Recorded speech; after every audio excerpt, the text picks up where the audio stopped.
Ito ang nakakagimbal na balita at pinag-uusapan ngayon sa mundo ng social media. Anomalya sa mga flood control projects na ikinagalit ni Pangulong Bongbong Marcos. Ang posibleng unang imbestigahan ng Senate Blue Ribbon Committee na pinamumunuan ni Senator Rodante Marcoleta. Yan ay ayon mismo kay Senator Jinggoy Estrada. Ayon pa kay Estrada, maaring magsagawa ng motu proprio investigation si Marcoleta kahit wala pang hinahaing resolusyon sa Senado hinggil dito. Pero bago tayo magpatuloy, kung bago ka pa lang sa aking channel, ay huwag mo nang kalimutang mag-like, comment at mag-subscribe para lagi kang updated sa mga bago nating video. Nitong Martes ay naghain na si Senator Erwin Tulfo ng resolusyon na nag-uutos sa Senado upang siyasatin ang katiwalian sa mga flood control projects. Partikular niyang ipinasisiyasat kung saan nagamit ang bilyon-bilyong pisong budget noong 2024 at ngayong 2025 para sa flood control. Samantalang marami pa ring baradong kalsada at drainage na nagreresulta ng pagbaha. Maliban sa mga flood control projects, kasama din ang kontrobersya sa joint venture agreement sa pagitan ng mga water districts at mga water concessionaires. Ipinagtanggol naman ni Jinggoy Estrada si Marcoleta sa mga batikos kung bakit ito ang inilagay sa Blue Ribbon Committee. Ito kasi ang unang pagkakataon na ang Blue Ribbon ay pamumunuan ng isang neophyte senator na nag-iimbestiga sa mga pang-aabuso at katiwalian sa loob ng gobyerno.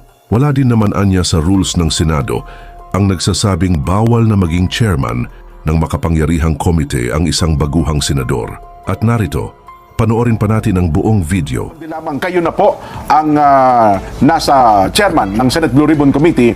Ano na po ang inaasahan? At meron na po ba kayo nakatalaga kung sino-sino ang mga miyembro ng Blue Ribbon Committee? Yung Blue Ribbon Committee, Jen, Nelson, Opo. ay isang nakapurmang committee na yan. May tao na talaga yan. Ganun ba? Ang pinaka-head niyan ay tinatawag na Director General. Oho. Kapatid ni Congressman Miro Kimbo. Palagay ko kuya niya yon. Oho. Naka-wheelchair yun, pero very competent, ha? Okay. Matagal na siya roon at ang pagkakaalam ko, magre-retire siya itong December. Opo. So, meron na talagang ano yun. Meron talagang May position. tao yun. Opo. May tao yun. At sa aking palagay, sa tagal ng pagkakatatag ng Blue Ribbon Committee, ay talagang may kasanayan na. Yung competence nila, kung ang pag-uusapan ay pag-build up ng kaso. Opo. Yung mga tinatawag na stop work. Para sa ganun, ay hindi ka lang basta-basta nagtatanong. Pag nagtanong kami, basihan yan. Hindi yung kung ano-ano lang tinatanong. Parang kung sino-sino lang ng mga yung mga, anong tawag din sa mga nasa television na ang tanging gawain lang ay magtatanong ng wala naman direksyon ng mga tanong, di ba? Doon hindi. Ganun Kasi talaga. ang Blue Ribbon, makikita mo, kinakailangan ma-establish mo yan. Tatlong bagay, may tinatawag na malfeasance, misfeasance, and non-feasance. Yung tatlo na yun. Opo. Kinakailangan, bago ka mag-imbestiga, ma-establish mo na alin man sa tatlong ito ay nandun. Opo. Either malfeasance, misfeasance, non-feasance. Ibig sabihin, puro katiwalian yan eh. Na nagaganap o naganap sa maraming ahensya ng ating pamahalaan. Oho. Kaya importanteng komite. At yan lamang ang isang komite na nakita ko sa Senado na meron siyang sariling logo. At saka sariling rules ata yan, Sen, ano? Hindi, lahat naman ng komite may kanya-kanyang rules. Pero ito may sariling logo na siya. Opo. Pero siya talagang magtataka ka. Ibig sabihin parang independence eh. Kung yun ang tradisyon, igagalang natin ang tradisyon. Opo. Sa tingin ko, ay talagang binigyan siya ng ganung katangian sapagkat ang kanilang gawa hindi kakaiba. Okay. Di ba kakaiba? At doon nga, kahit walang resolution doon eh. I mean, motu proprio pa. Motu proprio, Opo. pagka naisip ng chairman, sige, simulan ninyong mag-build up ng case dito sapagkat ito ay nabanggit ng Pangulo sa kanyang zona kamakailan lang. Opo. Alam nga namang hindi tayo maging alerto sa mga bagay-bagay na Pangulo na mismo ang nakapansin. Opo. Napansin din naman ng mga iba. Kaya lang opisyal na binanggit ng Pangulo. Di ba? Tama po. At hindi lang binanggit. Tinakot pa sila, di ba? Yun na nga. Ano sabi? May mga pasaring pa ang Pangulo. Hindi pasaring, diniretso eh. Ano sabi niya, Nelson? Mahiya naman kayo. Mahiya. Sino kinakausap niya, Jen? Yung mga mambabatas po na nasa... Ano yung mambatas? Hindi ba? Yung mga nasangkot sa... Akala ko yung mga Hindi, mambabatas. kaharap niya, ano eh, di ba? Opo. Yung audience niya, mga mambabatas. Opo. At saka sinabi niya, kailangang masiyasat yan. Ay bakit nga naman hindi? Isip-isipin mo pagka ikaw ay binaha.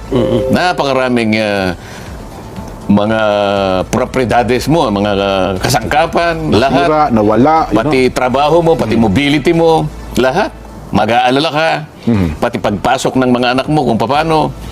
Bukod pa dun sa talagang malalagay sa bingit ng alanganin o maaaring sa disgrasya pa ang buhay ng pamilya mo. Ito sa huli, Sen, ha? 30 mahigit na namatay, Sen. At mahigit, Kaya nga, kulang-kulang sa pupang hindi nawawala. hindi nag-i-improve, kundi lalong lumulubha yung Nagiging worse. epekto. Palagay ko, yung sinabi niyang mahiya naman kayo, is an understatement.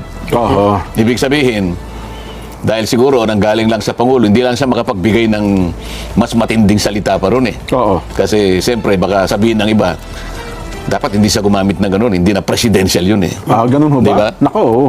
Kasi kung mayroon pang mas mabigat na salita doon, dapat yung sinabi mo, di ba? Yun na nga, oo. Oo. Dapat yung, ang kakapal naman ng mga mukha nyo. Ganun siguro. Mas matindi yun eh. Oo. Kaya lang kasi, sinabi niya, may mga, pati kontraktor kanya Pati ay, kontratista, opo. Oo. pati mga kontratista ay, usigin natin. Oo. O ilang kaya yung kontratista na nandun sa harap ng kapulungan na yun, Jen? Kasi Sa yung palagay mo lang. Kasi mga ibang kongresista ko, kontratista din eh. Ha? Di ba yung inimbestigahan nyo sa ano, pati equipment eh, nakalagay yung pangalan ng congressman? Ay, nagmamaang-maangan pa. Oo. Di ba? Oo, isa yun, isa yun. Oo. Mm. Eh di ba, malamang napakarami din mga kontratista Pero yun, nandun sa harap kahit na. na gano'n, sisiw lang yun eh. Ganun ho ba? Oo, marami. Kaya ngayon, kung talagang yan, ay bibigyan natin ng kaseryosohan na hakbang, ay kinakailangan nating pasimulan siguro sa mga dokumento, Jen. Pero kung ang pag-uusapan sa yung Blue Ribbon lang muna, no? Lahat pa ng 24 kayo, miyembro din ng Blue Ribbon Committee, Sen? Bukod pa doon sa mga sariling staff talaga ng Blue Ribbon? Hindi, tinignan ko 17 lang ang miyembro. Meron palang hindi miyembro. Ayun. Tapos meron pupunta sa'yo. Sen, pwede bang maging vice chair ako ng ganito, ng committee mo? Opo. Di, siyempre, sasabihin mo, sige, isipin ko.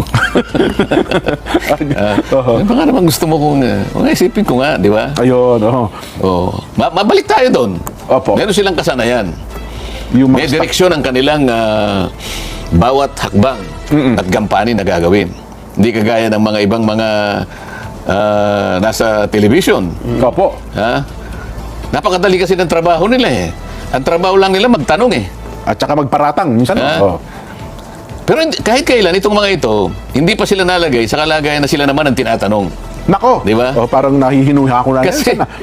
Kasi tinangka ko na ipatawag. Nanonood doon sa ABS-CBN hearing nung kanyang renewal. Opo.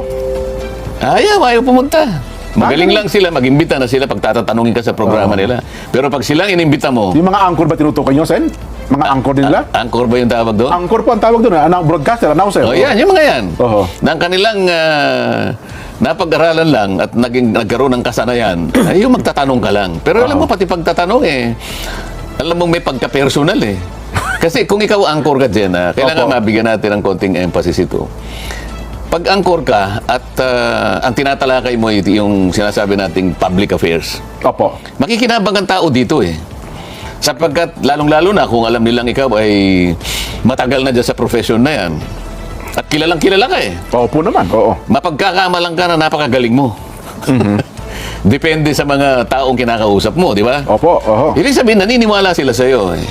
Nagkakaroon sila ng paniniwala na maaaring lahat ng naririnig nila, lalo na sa pagtalakay mo ng mga issues, nakakakuha sila ng mga batayang impormasyon na nakapagbibigay sila ng Siyempre iba po, yung kaalaman. Nagmumold yan sa isipan ng tao. Ngayon, Totoo. pananagutan mo bilang angkor na huwag ka maging bias, ano?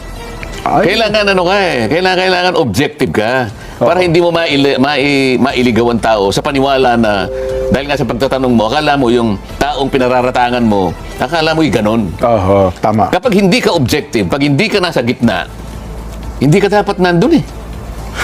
Sa akin lang. Sa akin lang. Kasi ang responsibilidad mo, napakalaki. Aha. Kumbaga, public property ka na eh. Totoo po yun. Naniniwala sa'yo, nakikinig Public sa'yo ang figure tao. na yun eh, tama. Kasi kung sino-sino lang halimbawa biglang gumawa ng programa si Saito.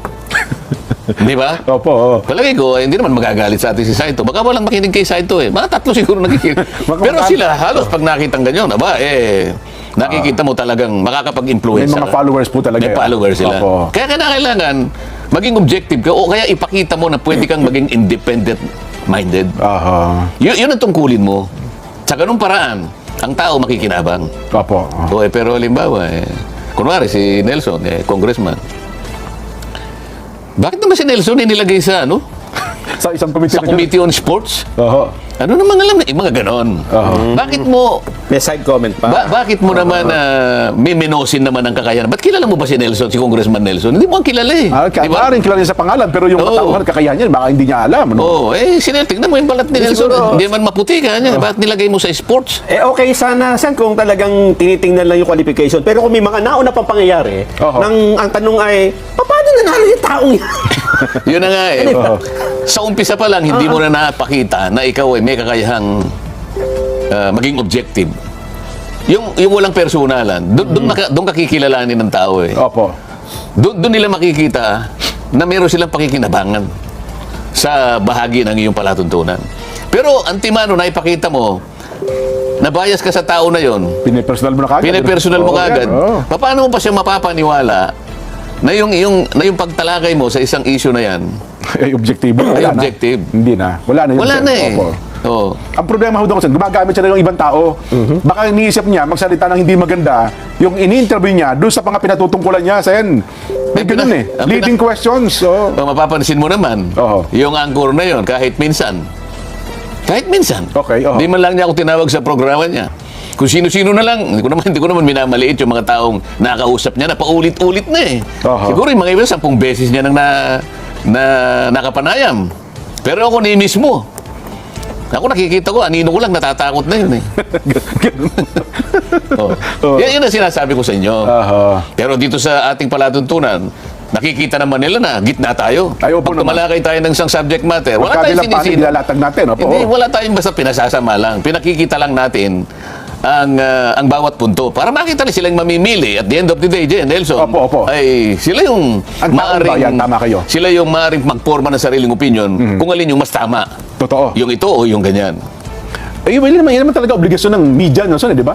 Sa ating profesyon, ang trabaho natin maglatag ng magkabilang panig. Kaya nga tuwan-tuwa ako, mabuti na sabi niyo yan eh. Opo. Naisip ko tuloy. Hindi ba ako nahirang nga sa Blue Ribbon Committee? Opo. Maraming nagsisay. Yung lang text na tinanggap ko eh. Aba, yung sabi niya, Sen, congratulatory, oh. yan talaga ang bagay. Napakarami ng gano'n, ano? Opo. Yan po ang inaasahan namin. Talagang palagay po namin marami pong talagang maitutuwid Aha. na mga kaganapan, lalo na po yung mga katiwalian. Kami po yung masaya. Marami ito, Jen. Totoo po. Alam mo, ang aking problema ngayon kung paano ko sasagutin ang mga text messages eh. Aha. Nasagot ko na yung 400 kaninang madaling araw. Meron na naman 300 na dumating. Walang katapusan na pagsagot ng mga text messages. Kaya nga, tataka ko po. Nabanggit ko. Kaya nga, tataka ko, bukod tangisan yung anchor na binabanggit mo, ang talagang hindi niya matanggap sa halip na tignan muna yung trabaho ninyo, performance niyo. Kaya nga, kaya nga nung binanggit ni Nelson, natuwa ako, naalala ko tuloy. Wala silang pupuntahan ngayon eh. Okay.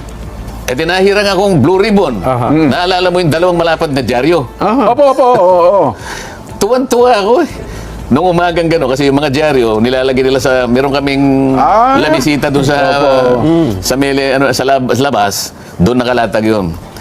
Yung 2 dyaryo na yun, yun ang Opo. una kong makikita pag lumabas ako sa umaga. Akalain mo for the first time, Jen? Headline ako. Nilagay po. Hindi ako makapaniwala, Jen. Kasi hindi totoo ito. Ako lang mag-isa natatawa ko. Akalain mo, hindi na rin nila nakuha na baligtarin ang mga pangyayari. O kaya Hindi ba lamang bagitin ang pangalan niyo? hindi ba nung una tayo nagtatalo rito at pinag-uusapan kung kinakailangang sikilin nila yung katotohanan.